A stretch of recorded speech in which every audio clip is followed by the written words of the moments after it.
رمضان کے آغاز کے ساتھ ہی ہماری زندگی میں بہت سی ظاہری تبدیلیاں آتی ہیں۔ ہمارے کھانے کے اوقات بدل جاتے ہیں، سونے اور جاگنے کے معمول بدل جاتے ہیں، اور ہماری روزمرہ کی ترتیب مختلف ہو جاتی ہے۔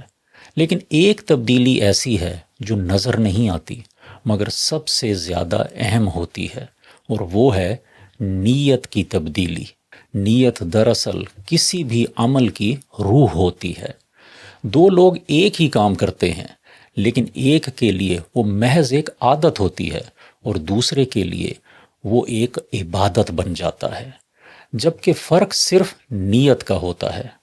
جب آپ سحر کے لیے اٹھتے ہیں تو یہ صرف ایک کھانا نہیں ہوتا، بلکہ ایک شعوری فیصلہ ہوتا ہے کہ آپ اللہ کے حکم کی تعمیل کے لیے اپنے آرام کو چھوڑ رہے ہیں، اور یہی نیت کھانے جیسے ایک عام عمل کو ایک مقدس عمل میں تبدیل کر دیتی ہے۔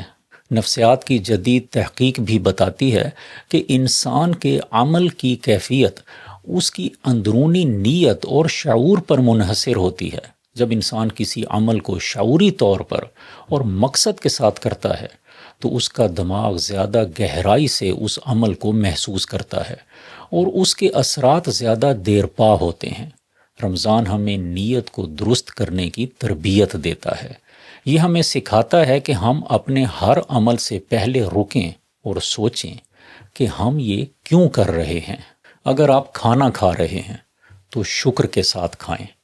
اگر آپ کوئی کام کر رہے ہیں تو دیانت کے ساتھ کریں۔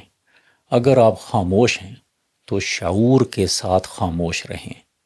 نیت دراصل انسان کے عمل کو ایک نئی جہت دیتی ہے، اور نیت ہی ایک عام انسان کو ایک بیدار انسان بنا دیتی ہے۔